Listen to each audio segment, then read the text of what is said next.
જલારામ બાપા પર ટિપ્પણીને લઈ અને રોષ જોવા મળી રહ્યો છે। આજે અને આવતીકાલે વીરપુર સજ્જડ બંધનું એલાન આપવામાં આવ્યું છે।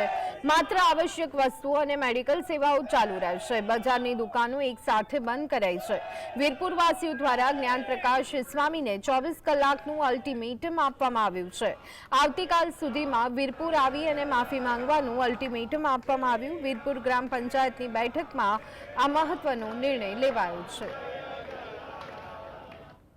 આ બેઠકની અંદર આજે વેપારી એસોસિએશનના પ્રમુખ, તમામ સમાજના આગેવાનો, તમામ સંસ્થાના વડાઓ સૌએ સાથે મળી અને બધા ગ્રામજનોની અંદર જ્યારે રોષ ફાટી નીકળ્યો છે અને ભયંકર રોષ છે, ત્યારે તમામની એક જ ઈચ્છા છે અને એવો નિર્ણય લેવામાં આવ્યો છે કે જ્ઞાન સ્વામીજી પોતે જે ટિપ્પણી કરી છે અને એ ટિપ્પણી અયોગ્ય છે, એને અમે વખોડીએ પણ છીએ, પરંતુ ગ્રામજનોની એક જ માંગણી છે કે બાપાના સાનિધ્યમાં આવી અને નતમસ્તક થઈ અને બાપાના સાનિધ્યમાં માફી માગી લે।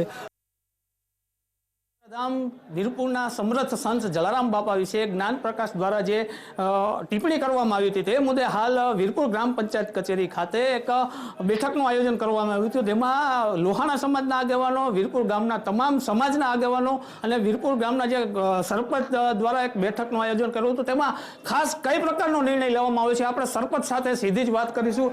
સરપંચ સાહેબ, કઈ પ્રકારનો હાલ નિર્ણય લેવામાં આવ્યો છે?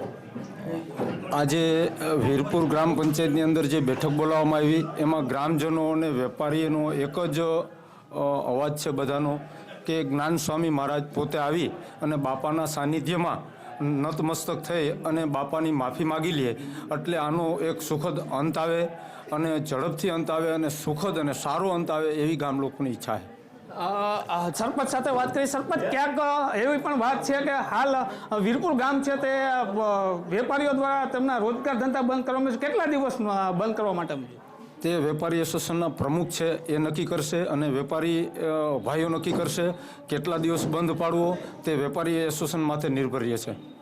હાલ વીરપુર ગામના સરપંચે આપણે જણાવ્યું કે જ્યાં જ્ઞાન પ્રકાશ સ્વામી દ્વારા જે ટિપ્પણી કરવામાં આવી છે, ગ્રામ સ્વામી દ્વારા હાલ સોશિયલ મીડિયામાં વિડીયો દ્વારા માફી પણ માગી લેવામાં આવી છે, પરંતુ વીરપુર ગામના આગેવાનો તેમજ વીરપુર ગામના તમામ સમાજના જે અગ્રણીઓ છે તેમની એક જ માંગ છે કે હાલ જ્ઞાન પ્રકાશ સ્વામી છે તે વીરપુર જલારામ બાપાના મંદિર આવીને શીશ ઝુકાવીને માફી માંગે અને તો જ આ જે સમસ્યા છે તેનો અંત આવે એમ છે। Kishansinh Morbiya, GS TV, Virpur.